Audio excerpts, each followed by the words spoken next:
Klasemen Liga 1, Persija cuma berjarak 2 poin dari Madura United, Football 5 Star. Indonesia, Persija Jakarta berhasil melanjutkan tren positifnya di Liga 1 2022-23. Kemenangan di markas Barito Putra pada Minggu 11 September membuat mereka kini cuma berjarak 2 poin dari pemuncak klasemen Liga 1, Madura United. Partai Barito Putra versus Persija di Stadion Demang Lehman berakhir dengan skor tipis 0-1. Kemenangan Macan Kemayoran dipastikan setelah Michael Krencik mencetak gol pada menit ke-69. Instagram. Persija, advertisement, tambahan 3 poin membuat Persija sukses naik ke peringkat ketiga klasemen Liga 1. Mereka memiliki koleksi 20 poin dan cuma berjarak 2 angka dari pemuncak klasemen, Madura United. Laskar Sape kerap mampu mempertahankan posisi puncak setelah meraih kemenangan tipis atas Bayangkara FC. Peringkat kedua klasemen menjadi milik juara bertahan, Bali United. Skuad besutan Stefano Cugura naik ke urutan kedua setelah meraih kemenangan telak atas Dewa United di Stadion Dipta, Sabtu lalu. Advertisement, Borneo FC yang pekan lalu menempati peringkat kedua harus rela mengakhiri pekan ke-9 Liga 1 di urutan kelima. Mereka turun 3 peringkat karena cuma mampu memetik 1 poin ketika menjamu Persita Tangerang di Samarinda. Nasib kurang beruntung juga dialami 2 tim asal Jawa Timur, Arema FC dan Persebaya Surabaya. Keduanya terlempar dari 10 besar klasemen karena tidak berhasil meraih poin di pekan ke-9. Advertisement Persebaya menelan kekalahan telak 3-0 ketika menyambangi markas PSM Makassar pada Sabtu lalu. Sehari setelahnya, Arema FC dipaksa mengakui keunggulan 2-1 milik Persib Bandung. Arema kini duduk di peringkat ke-11 dan Persebaya ada 1 strip di bawah Singo Edan. Instagram. Arema Official hasil pertandingan Liga 1 pekan ke-9, Kamis 8 September. Madura United 1-0 Bayangkara FC, Hugo Gomez 29, Jumat 9 September, PSIS 3-2 Persikabo, Rian Ardiansyah 15, 18, 53, Yandi Munawar 42, Agung Mulyadi 92, Borneo FC 2-2 Persita, Mattheus Pato 3, Terence Puhiri 50, Ramiro Vergonzi 45, 3, Elisa Basna 53, Sabtu 10 September, Bali United 6-0 Dewa United, Privat Barga 28, Haudi Abdillah 42, Nofri Setiawan 45, Ilijaz Pasojevic 67, 80, P, 92, PSS 2, 1 Persis, Fabiano Beltram. 57, BD, Irham Mila 68, Samsul Arif 93, Rans Nusantara 1-1 Persik, Makan Konate 35, Fafa Mario PSM 3-0 Persebaya, Ramadan Sananta 16, Yakob Sayuri 45, Yuran Fernandes 59, P, Minggu 11 September, Arema 1-2 Persib, Dedik Setiawan 45, Beckham Putra 49, David Da Silva 88, Barito Putra 0-1 Persija, Michael Krencik 69, Klasemen Liga 1, posisi tim selisih gol poin 1 Madura United 1-4-2-2-2 Bali United 1-2-2-1-3 PSM 1-2-2-0-4 Persija 7-2-0-5 Borneo 9-1-9-6 Persita 3-1-6-7 Persikabo 1-9-7-3-1-1-3-8 Persib 6-1-3-9 PSS 1-1-2-1-0 PSIS 1-1-1-1-1 Arema FC 2-1-1-1-2 Persebaya 3-1-0-1-3 Dewa United 9-1-0-1-4 Bayangkara 4-8-1-5 Persis 5-7-1-6 Rans Nusantara 7-6-1-7 Barito Putra 1-1-4-1-8 Persik 1-1-3. IKADI miliki program khusus dari perempuan. Di PMI, IKADI mengkader ulama-ulama perempuan. Republika Co. ID Jakarta, Sekjen Ikatan Dai Indonesia, IKADI, Ustadz Ahmad Kusyairi Suhail mengatakan, dakwah tidak akan sempurna tanpa peran perempuan. Karena itu, program-program IKADI juga menyasar kaum hawa, ujar dia kepada Republika, Jumat 9 September. Bahkan di banyak kegiatan IKADI, YG kepengurusannya telah ada di 34 provinsi pengurus wilayah dan di lebih dari 400 pengurus daerah di kabupaten dan kota. Partisipasi dan kehadiran kaum perempuan sangat besar. IKADI memiliki program unggulan, pelatihan Mubalik IKADI, PMI, yang telah melahirkan banyak para dai dan ulama, di antara pesertanya adalah kaum perempuan. Di PMI inilah, IKADI mengkader ulama-ulama perempuan. Selepas mengikuti pelatihan ini, para daiyah ustazah dan ulama perempuan alumni PMI hadir di tengah-tengah masyarakat, menjadi perekat umat dan bangsa melalui dakwah Islam rahmatan lil alamin berhaluan Ahlus Sunnah wal Jamaah dalam bingkai Negara Kesatuan Republik Indonesia, NKRI. Dan di IKADI pun, kami menempatkan daiyah ustazah, yang diantaranya untuk melayani urusan dua dakwah kaum perempuan, ujar dia. Bagi IKADI, perempuan adalah tiang agama. Jika kaum perempuan baik, syalihah dan terkader DG baik, maka baiklah bangsa dan negara. Detiksport.com. Liga Champions, Rangers versus Napoli diundur, kekurangan SDM polisi. Laga Rangers FC versus Napoli harus ditunda. Hal tersebut karena keterbatasan sumber daya polisi efek berkabung dari wafatnya Ratu Elizabeth II. Rangers versus Napoli saling bertemu di matchday kedua grup A Liga Champions. Duel di Stadion Ibrox ini semula dijadwalkan bergulir, Rabu, 14 September 2022, dini hari waktu Indonesia Barat. UEFA kemudian menyampaikan bahwa laga harus ditunda satu hari ke Kamis, 15 September 2022, dini hari waktu Indonesia Barat. Pihak tuan rumah diketahui kekurangan sumber daya polisi untuk mengamankan jalannya pertandingan. Ini karena keterbatasan sumber daya polisi dan masalah organisasi terkait dengan peristiwa yang sedang berlangsung seputar berkabung nasional untuk Yang Mulia Ratu Elizabeth II, bunyi pernyataan UEFA. Selain itu, disepakati juga untuk menunda pertandingan UEFA Youth League antara kedua tim dari Selasa 13 September hingga Rabu 14 September, sambung pernyataan itu. UEFA juga menyampaikan bahwa laga Liga Champions ini tidak bisa dihadiri oleh supporter Napoli. Tak hanya pada pertemuan pertama, saat nanti Napoli menjadi tuan rumah juga tidak diizinkan ada penonton Rangers. Fans tandang tidak akan diizinkan datang ke pertandingan, dan demi keadilan olahraga, fans Rangers tidak akan diizinkan untuk leg kedua di Naples. UEFA mendesak para fans untuk tidak bepergian dan menghormati situasi luar biasa ini.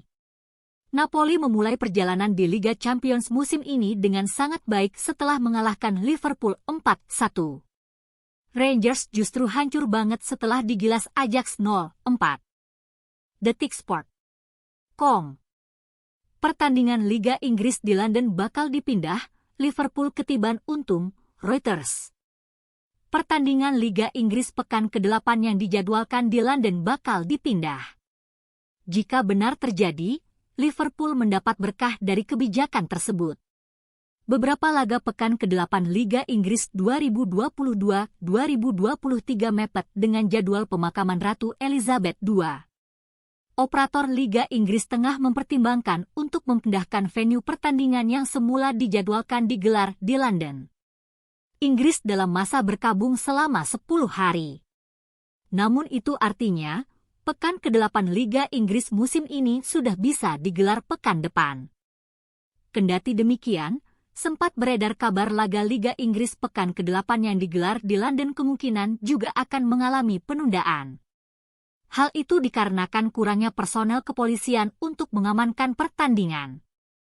Pekan ke-8 Liga Inggris dimulai dari 17 hingga 18 September 2022, sedangkan pemakaman Ratu Elizabeth II digelar pada 19 September 2022. Meski ada jarak sehari, mayoritas personel kepolisian di London dikerahkan untuk melakukan upacara dan persiapan untuk melakukan pengamanan ketat pada pemakaman Sang Ratu.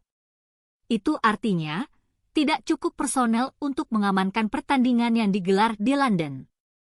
Adapun laga yang digelar di London pekan ini adalah Brentford versus Arsenal, Tottenham Hotspur kontra Leicester City dan big match antara Chelsea menghadapi Liverpool. Menyiasati hal itu, Liga Inggris tengah mempertimbangkan opsi untuk memindahkan venue pertandingan. Dilansir Metro berdasarkan laporan The Athletic, Senin, 12 September 2022, tim kandang dan tandang akan ditukar. Sebagai contoh, laga Tottenham versus Leicester yang dijadwalkan digelar di London akan dipindah ke markas Leicester, King Power Stadium. Begitupun Chelsea yang diubah dari yang semula bermain di kandang menjadi tandang ke Anfield, Liverpool. Namun belum jelas nasib pada laga Brentford kontra Arsenal.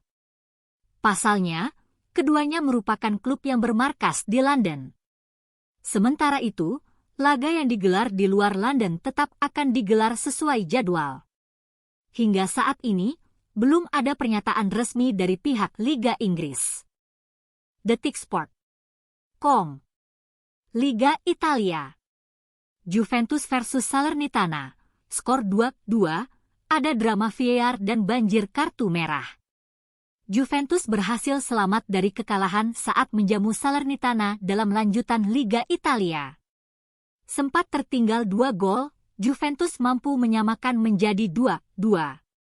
Juventus versus Salernitana berlangsung di Allianz Stadium, Senin, 12 September 2022, dini hari waktu Indonesia Barat.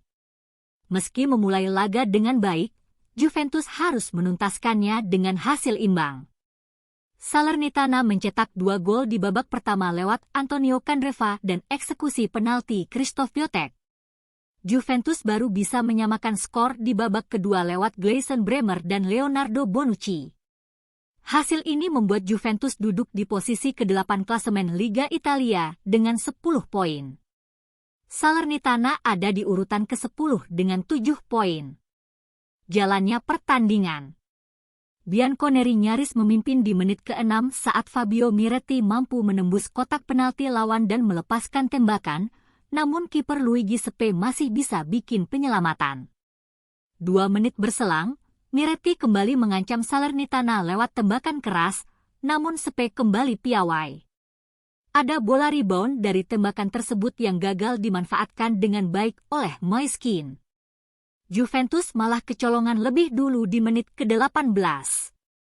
Antonio Candreva membawa Salernitana memimpin 1-0 setelah menuntaskan umpan silang dari Pasquale Mazzocchi. Si Nyonya tua sempat berhasil membobol gawang Salernitana lewat Dusan Vlahovic di menit ke-38. Wasit Matteo Marcenaro kemudian menganulirnya karena striker asal Serbia itu lebih dulu dalam posisi offside. Juventus diganjar penalti pada injury time babak pertama setelah Gleison Bremer tertangkap melakukan handball. Christoph Piatek maju sebagai eksekutor dan sukses membawa Salernitana memimpin 2-0 sampai turun minum. Tertinggal 2 gol, Juventus langsung melakukan perubahan di lini depan dengan menarik Kean dan memainkan Arek Milik. Gol kemudian didapat oleh tuan rumah lewat sundulan Bremer di menit ke-51 usai menanduk umpan silang Filip Kostic. Skor berubah 1-2. Juventus terus meningkatkan tekanan untuk mencari gol penyeimbang. Si Nyonya tua dalam tahap ini banyak melancarkan umpan silang ke jantung pertahanan Salernitana, namun belum ada yang berbuah hasil lagi.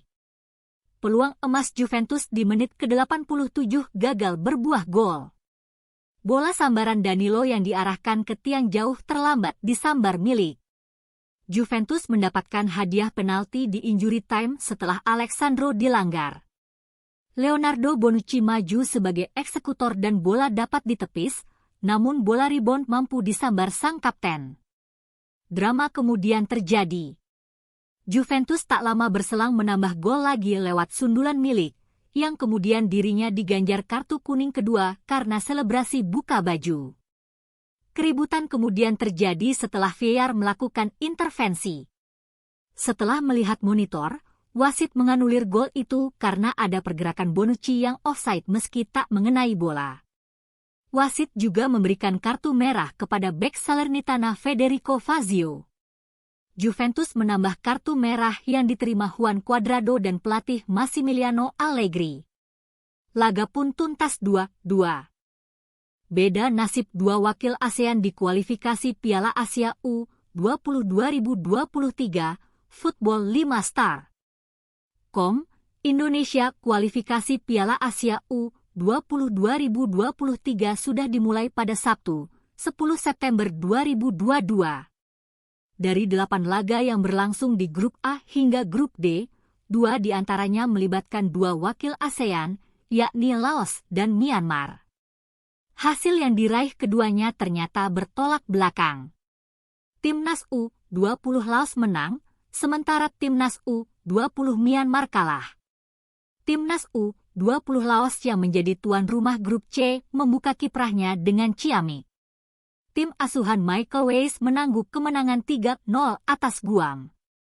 Saat babak pertama usai saja, mereka sudah unggul 2 gol atas lawan terlemah di Grup C tersebut. Facebook LaoFF Advertisement, keunggulan Laos diawali akselerasi bek Anantaza Siphongphan pada menit ke-31 yang secara tak terduga menusuk ke kotak penalti lawan dan melepaskan tembakan diagonal tanpa mampu dijangkau kiper. Hanya berselang 8 menit, Kapten Chantavisai Hontompone menggandakan keunggulan lewat tendangan bebasnya. Memasuki babak kedua laga matchday kualifikasi Piala Asia U20 2023 di Grup C itu, Laos langsung menggebrak dan mendapatkan penalti pada menit ke-55. Namun, gol gagal tercipta karena eksekusi yang melambung. Pada akhirnya, gol ketiga tercipta pada menit ke-88 lewat sundulan Adhit Luanglat. Advertisement, kemenangan 3-0 atas Guam membuat Laos untuk sementara memimpin di Grup C, pasalnya, laga Palestina versus Yaman hanya berakhir imbang 2-2. Namun, anak-anak asuh Michael Weiss akan menghadapi ujian sangat berat pada matchday 2, Senin, 12 September 2022. Pasalnya, akan berhadapan dengan sang favorit, Timnas U20 Jepang. Facebook LaoFF drama di Grup A kualifikasi Piala Asia U20 2023 hasil yang diraih Timnas U20 Laos tak mampu diikuti Timnas U20 Myanmar. Pada matchday kualifikasi Piala Asia U20 2023 di Grup A, mereka kalah secara dramatis dari Timnas U20 Cina. Wakil ASEAN yang satu ini menelan kekalahan karena 3 penalti yang 2 diantaranya pada penghujung laga. Advertisement bermain di Stadion Pangeran Saud bin Jalawi, Arab Saudi. Myanmar kebobolan terlebih dahulu oleh sepakan penalti Aifeyerding ICKR saat pertandingan baru berjalan 13 menit. Namun, mereka hanya butuh 9 menit untuk menyamakan kedudukan berkat gol Okar Naing. TAFC. Kompetaka bagi Myanmar terjadi pada penghujung laga. Tepat pada menit ke-90, wasit memberikan penalti kedua bagi Cina yang kembali dieksekusi sempurna oleh ICKR.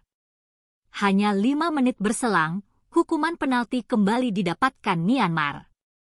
Kali ini, giliran Abdullah Adili yang menjadi eksekutor dan menjadikan skor 3-1. Kekalahan 1-3 dari Cina membuat Timnas U20 Myanmar berada di posisi ketiga klasemen sementara Grup A. Pasalnya, pada pertandingan lain, Maladewa dibantai 0-7 oleh Uzbekistan, Football 5 Star, 2 jam yang lalu. Tidak keberatan dengan calon presiden perempuan, PKS dukung Puan jadi capres PDIP 2024, Portal Islam. ID, juru bicara Partai Keadilan Sejahtera, PKS, M. Khalid memastikan bahwa partainya tidak keberatan dengan calon presiden perempuan. Maka dari itu, PKS mendorong PDI Perjuangan, PDIP, segera mendeklarasikan Puan Maharani sebagai capresnya. Jadi kalau kita melihat begini, kita melihatnya kan saat ini beberapa sudah pernah muncul. Saya melihat surveinya Mas Kunto, Direktur Eksekutif Lembaga Survei Kedai KPI, ini kayaknya Bang Masinton, PDIP, harus segera deklarasi Mbak Puan menjadi capres nih kayaknya, kata Khalid dalam sebuah diskusi virtual bertajuk Elektabilitas Capres dalam Bingkai Survei yang ditayangkan melalui kanal YouTube MNC Trijaya, 1, 3 September 2022.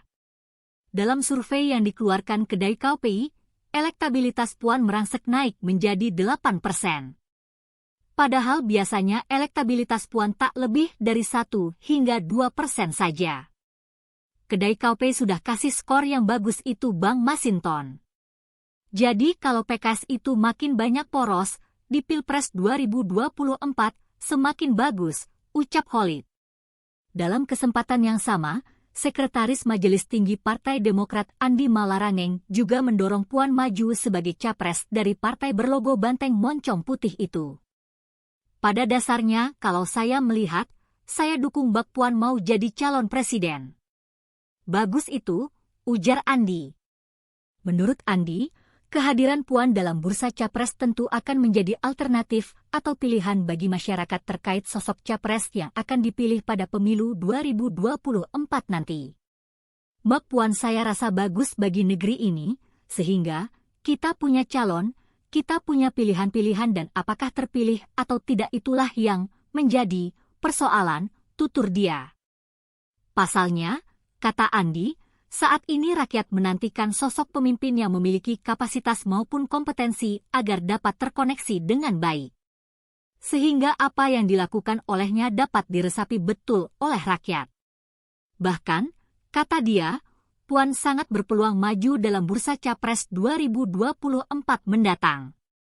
Hal ini mengingat PDIP dapat mengusung langsung pasangan Capres-Cawapres tanpa harus berkoalisi. Jadi itu pikiran respon saya ya, mudah-mudahan, kita doakan, ujarnya. 3 menit yang lalu, Detik Sport. Liga Italia. Atalanta versus Cremonese tuntas 1-1.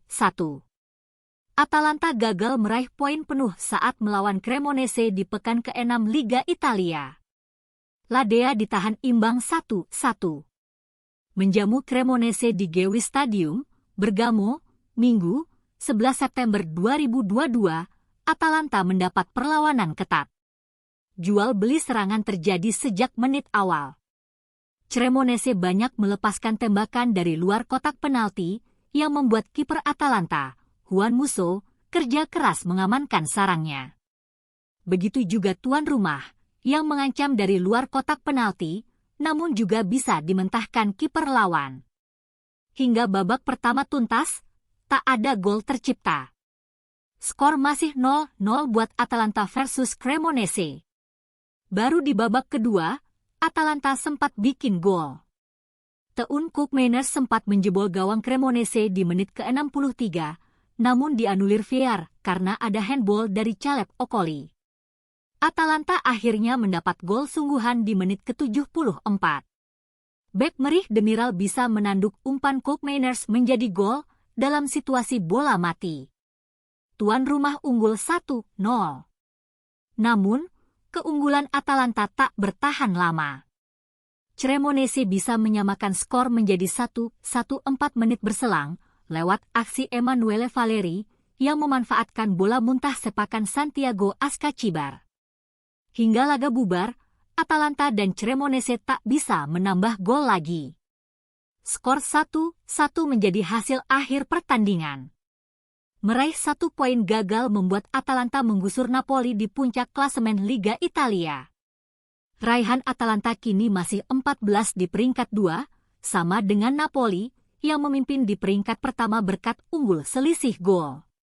Sementara Cremonese masih di posisi 18 dengan baru mendulang 2 poin dari 6 laga. Tagihan energi membengkak, aktivitas di Masjid Birmingham terancam ditutup, para tunawisma diundang untuk tidur dan berlindung saat suhu dingin. Republika. ID, Birmingham, sebuah masjid di Birmingham, Inggris yang menawarkan bantuan penting bagi orang-orang yang rentan dan tunawisma, menghadapi kemungkinan penutupan karena tagihan energi membengkak. Tagihan energi membengkak dari 1 miliar rupiah lebih menjadi 3 miliar. Masjid dan pusat komunitas Muslim Green Lane itu adalah sebuah bangunan seluas 30,000 meter persegi. Masjid tersebut saat ini buka dari jam 5 pagi hingga 10 malam setiap hari dan melayani sekitar 300 jemaah pada waktu sholat dan sekitar 4,000 orang pada sholat Jumat. Pusat ini juga mengoperasikan bank makanan, pusat vaksinasi COVID-19, layanan kekerasan dalam rumah tangga, cafe morning, pendidikan, madrasah sepulang sekolah untuk anak-anak dan proyek tunawisma. Ini benar-benar mengkhawatirkan. Kami memiliki penawaran beberapa minggu lalu melalui broker yang berhubungan dengan pemasok dan itu sekitar Rp4, 3 miliar. Broker mengatakan itu adalah yang termurah yang bisa mereka dapatkan, kata Salem Ahmed, manajer pusat, mengatakan kepada Birmingham Mail dilansir dari About Islam, Jumat, 9 September 2022. Ini berpotensi menghancurkan, karena sebagai badan amal, kami mengandalkan sumbangan dari jemaat untuk mendanai kegiatan kami.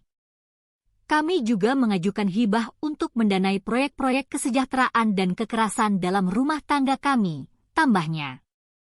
Proyek musim dingin menurutnya, proyek musim dingin masjid, di mana para tunawisma diundang untuk tidur dan berlindung saat suhu dingin juga bisa terancam. Kami tahu itu akan naik tetapi kami tidak tahu itu akan sebanyak itu. Ini tidak terlihat bagus. Hal pertama yang akan kami lakukan adalah mencari penawaran alternatif dengan mendatangi langsung pemasoknya. Kedua, kami mencari cara untuk menghemat energi dengan mematikan lampu dan unit pendingin udara, kata Ahmed. Kami sedang mempertimbangkan untuk menutup sebagian. Kami terutama buka untuk waktu sholat dan ini bisa berdampak pada layanan pendidikan dan kesejahteraan kami, tambahnya. Bangunan ini awalnya dibuka sebagai perpustakaan pada tahun 1894 dan kemudian dengan kolam renang yang berdekatan pada tahun 1902. Masjid kemudian dioperasikan dan berpartisipasi dalam berbagai proyek penggalangan dana untuk amal dan menyediakan layanan untuk tujuan yang membutuhkan.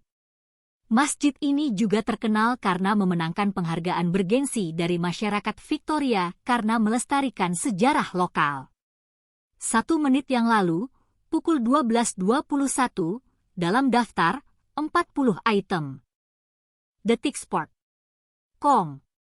Liga Jerman. Union Berlin memuncaki klasemen Bundesliga Jerman usai menang 1-0 atas Cologne. Union Berlin menjaga laju tak terkalahkannya di Bundesliga dengan mengalahkan Cologne 1-0. Hasil itu membawa Union Berlin ke puncak klasemen Liga Jerman. Laga Cologne versus Union Berlin di pekan ke-6 Bundesliga digelar di Rhein-Energie-Stadion, Minggu, 11 September 2022, malam waktu Indonesia Barat. Union Berlin menang berkat gol bunuh diri Timo Hummels. Gol tersebut tercipta pada menit ketiga. Upaya Timo Hummels untuk memotong umpan mendatar Geraldo Becker justru mengarahkan bola ke gawang sendiri. 5 menit kemudian, Union Berlin punya peluang emas untuk menggandakan keunggulan usai mendapat penalti menyusul handball Luka Kilian. Namun, eksekusi Jordan Siebatcheu digagalkan Marvin Schwabe. Geraldo Becker juga sempat membobol gawang Cologne. Namun, gol tersebut dianulir oleh VAR karena offside. Cologne kemudian harus mengakhiri laga dengan 10 pemain. Kilian mendapat kartu kuning kedua setelah mencoba menghentikan serangan balik Union Berlin. Berkat kemenangan ini, Union Berlin naik ke puncak klasemen Liga Jerman dengan 14 poin dari 6 pertandingan. Mereka unggul 2 poin atas Bayern Munich.